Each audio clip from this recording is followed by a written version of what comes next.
BPC Loas. Hoje eu vou te falar quem tem direito, como solicitar, quais documentos são necessários. Vou te passar um guia completo para você ter todas as informações sobre o benefício assistencial que é o BPC Loas. Seja bem-vindo, seja bem-vinda. Eu me chamo Thiago Ribeiro e hoje nós vamos falar sobre o BPC Loas, que muita gente tem dúvidas sobre isso, tá? Sobre o benefício, quem tem direito, quem não tem, como que solicita, tá? O benefício, quais documentos, quais são as regras, tá? Que você deve se enquadrar, onde fazer cadastro, né? Tudo eu vou passar para você nesse guia completo sobre o BPC Loas. E o BPC Loas, né? Como assim é conhecido, né, que a Loas é, na verdade, a legislação, e BPC é o benefício de prestação continuada, tá? Ele não é uma aposentadoria, tá? É um benefício assistencial pago pelo INSS para quem? Para pessoas que têm mais de 65 anos ou para quem tem deficiência, tá? Quem peça, né, a participação plena na sociedade.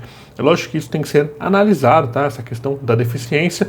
E para receber o BPC, não é necessário ter contribuído para o INSS, tá? Tem muita gente que ainda tem essa dúvida, tá? Isso gera muita dúvida, fala, poxa, mas eu nunca contribuí para o INSS, eu nunca trabalhei registrado, né? Nunca paguei INSS. Eu tenho direito, se você se enquadrar nas regras, ter mais de 65 anos ou a deficiência que deve ser analisada, você tem direito, mas só que não são só essas regras, tá? Existem outras regras que você tem que se enquadrar para receber, né, o BPC, tá?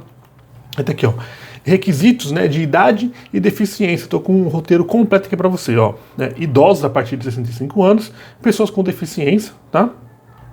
Ok? E aí a deficiência pode ser física, mental, intelectual, né, sensorial ou múltiplas, ok? Né? E como funciona a questão da situação da baixa renda, tá? A renda familiar por pessoa deve ser de até 1/4 do salário mínimo. Por quê? Você tem que cumprir os requisitos de idade, se for idoso, 65 anos. Quem for deficiente, né, tem que comprovar a deficiência, tá? Então são esses requisitos. Só que além disso, tem a questão da renda, tá? Então a renda familiar por pessoa deve ser de até 1/4 do salário mínimo. Então você pega a renda da sua família que você recebe hoje, divide por pessoas, o valor tem que ser 1/4 do salário mínimo por pessoa, tá? E aí, se passar disso, aí eu entendo que pode ser discutido judicialmente, tá? Porque nós temos aí, né, já vimos muitas vezes a justiça reconhecendo, né, casos em que era devido o BPC mesmo com essa renda per capita, né, que é por pessoa, um pouco maior, tá? Ok? Né?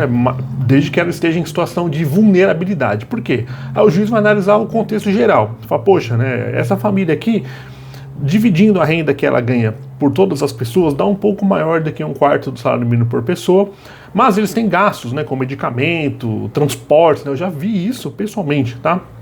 Então, pode ser que o juiz analise e fala, mesmo que ela não se enquadre aqui nessa regra de 1/4 do salário mínimo por pessoa, ela tem direito ao BPC porque é necessário, né? Ela recebe um pouco mais por pessoa, mas eles gastam tudo, por exemplo, em medicação, tá? E isso é comum acontecer, né? Gastar tudo com transporte, né? Com consultas, né? Consultas urgentes, que às vezes você vai tentar marcar uma consulta no SUS e não consegue, né? Daqui 6 meses, aí você precisa fazer alguma coisa urgente e precisa gastar o dinheiro. Então, né, eu entendo que pode ser discutida essa questão judicialmente, tá? Se você não se enquadrar em todas as regras aqui, né, pode discutir essa questão judicial. E aí muita gente fala assim, pá, tá, Thiago, o que compõe essa renda familiar aí que vai ser dividido por pessoas, tá?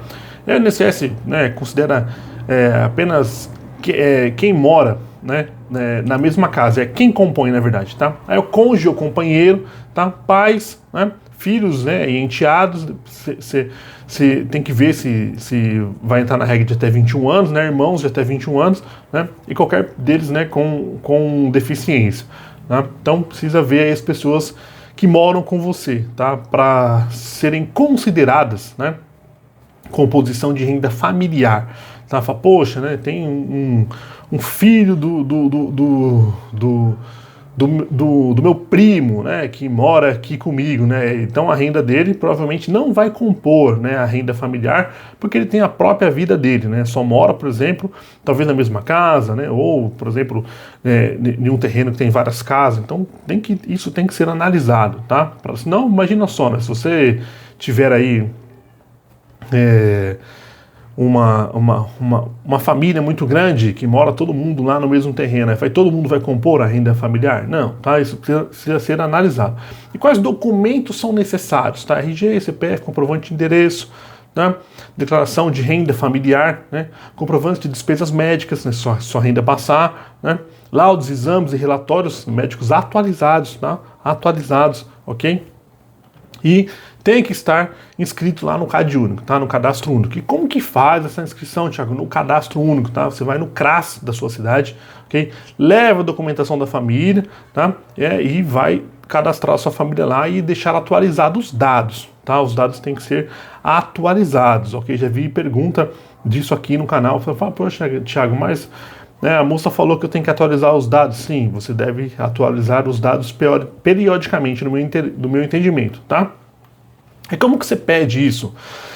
Vai no aplicativo do INSS, do meu INSS, lá, pedir o benefício, tá? Escolhe lá o benefício assistencial ao idoso ou à pessoa com deficiência, preenche os dados, né? Envia toda a documentação, tá? Seus documentos pessoais, comprovante de endereço, seus laudos médicos, se for para deficiência, tá?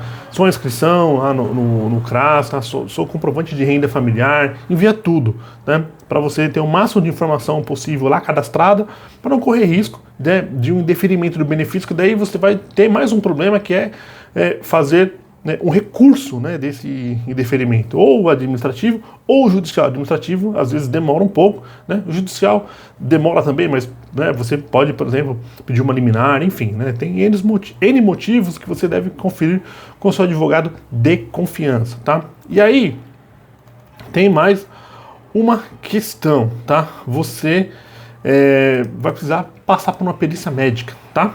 Uma perícia médica para quem é deficiente, né? Aí o perito vai analisar o grau de deficiência, limitações, tratamentos, exames e laudos, tá? Por que eu falo grau? Porque eu já vi casos, tá, em que o perito foi lá, analisou o grau da deficiência e falou, poxa, essa pessoa aqui, ela tem a deficiência, mas não torna a vida dela, né, impossibilitada aí para conviver, trabalhar, tá? Embora ela tenha deficiência, aí o benefício dela foi negado, tá? Eu já vi casos assim, tá?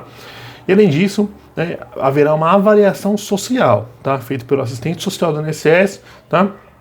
Ele avalia a condição de vida, né, das despesas, acessibilidade, estrutura familiar e a vulnerabilidade, tá? Então tem essa perícia médica e avaliação social também, tá? E qual que é o valor do BPC? O valor do BPC é de um salário mínimo e não tem 13º, tá? Tem que frisar bastante isso. Muita gente me pergunta essa questão, né? Tiago, o valor do BPC é um salário mínimo? Ok, mas tem 13º? Não, não tem, porque o BPC não é uma aposentadoria, tá? Não é uma pensão, né? O BPC é um benefício assistencial, e benefício assistencial não dá direito a 13º, tá? E se for negado, né, já expliquei, vai ter que fazer recurso, né? E pode demorar um pouco. Então é sempre bom, né, se atentar aos requisitos, tá?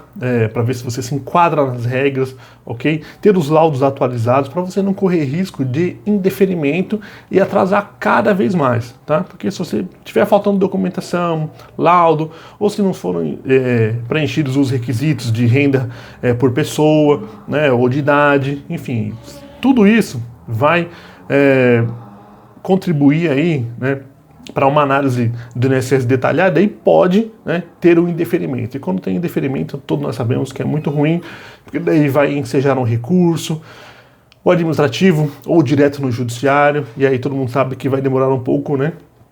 Enfim, então o bom é sempre ter tudo atualizado, tudo certinho, deixar o cadastro tudo certinho no CRAS, tudo bonitinho, para não ter risco, né? Ou para diminuir o risco, melhor dizendo, né? de indeferimento, ok? E eu espero ter te ajudado com essas informações.